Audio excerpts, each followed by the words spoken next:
On the night of August 21st, 1986, the people living in the quiet mountain villages of Cameroon went to sleep, expecting nothing more than a peaceful night.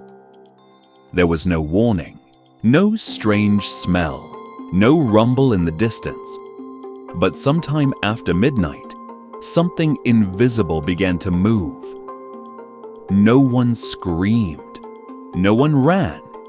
People simply collapsed where they stood, in their beds, on their doorsteps, beside their cooking fires.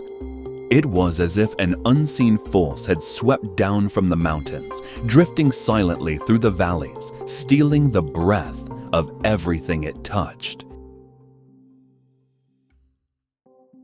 The northwest region of Cameroon is a place of extraordinary calm. Rolling green hills, tiny farming villages, cattle paths, and a lake so still it mirrors the sky. This lake is Lake Nyos. From above, it looks harmless, a quiet volcanic crater filled with deep blue water. But this region sits on the Cameroon volcanic line, a chain of volcanoes and magma chambers running beneath the earth, and the lakes formed here are unlike ordinary lakes. Beneath the tranquil surface of Lake Nyos, something ancient and dangerous had been building for years.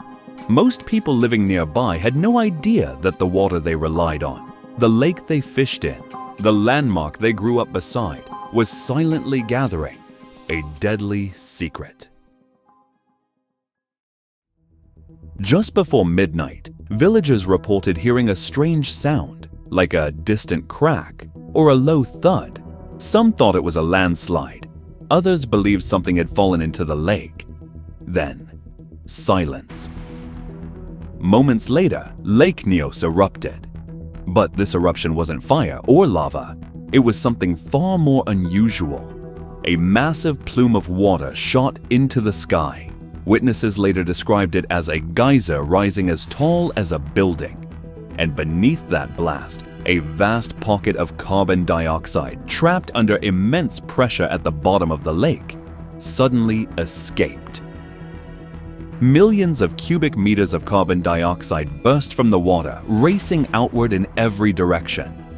The cloud rolled across the hills and down into the valleys like an invisible tsunami. In less than a minute, the cloud began to suffocate everything in its path. People felt dizzy, weak, confused. Some tried to stand, but collapsed immediately. Others never made it out of their beds. Carbon dioxide doesn't burn. It doesn't choke. It simply replaces the air you breathe. Your reflex to inhale fades. Your lungs shut down, and then your mind slips away. Cows fell where they stood. Chickens, goats, birds, all silent. Engines in parked cars stopped running as the oxygen disappeared from the air. When the sun rose the next morning, the valley was eerily quiet. Entire families lay motionless in the open.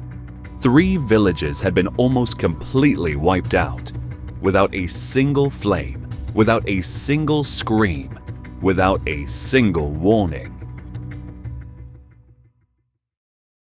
When scientists and rescue teams reached the region, they were stunned. There was no sign of volcanic ash, no destroyed buildings, no chemical barrels. To many, it looked as if people had simply fallen asleep where they stood. Investigators wore masks as they moved through the villages, unsure what had caused such a quiet catastrophe. Some suspected poison gas. Others feared a hidden volcanic eruption. There were even rumors of supernatural forces. But then, researchers noticed something unusual. Animals at higher elevations were alive. People on hillsides had survived. But those living deep in the valleys closer to the lake had not. That's when everything began to make sense. By studying the chemical makeup of the water and the layers within the lake, scientists discovered what had truly happened. A limnic eruption. a rare natural disaster so strange that most people had never heard of it before.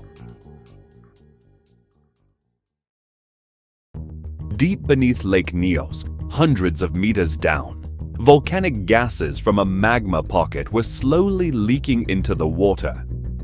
Over many years, enormous amounts of carbon dioxide dissolved into the deepest layers. Because the lake is so still, the water does not mix. Instead, it forms layers, like a stratified column. Warm water at the surface, cold, heavy, gas-filled water at the bottom. Under normal circumstances, that deep layer stays trapped, but it doesn't take much to destabilize it. A landslide, a shift in temperature, a sudden disturbance. Once the bottom layer was disturbed, the gas expanded violently, rising faster and faster until it exploded upward. It was the perfect condition for a limnic eruption, something recorded only twice in human history. Lake Nyos became a physical reminder of how something completely invisible can hold unimaginable power.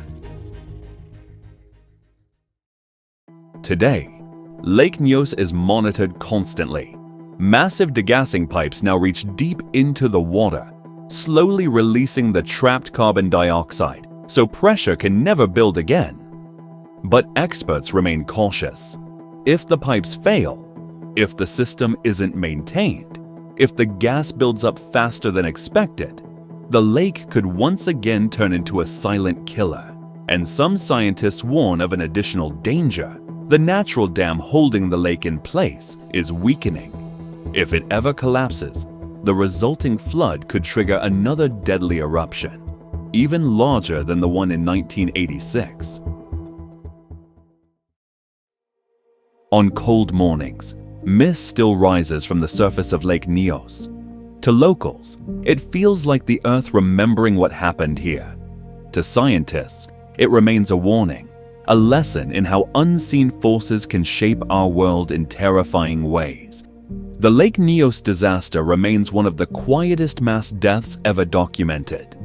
No fire, no smoke, no visible explosion, just a low creeping fog that stole the breath of hundreds in minutes. It is a story of nature's quietest violence, a reminder that danger doesn't always roar. Sometimes it whispers.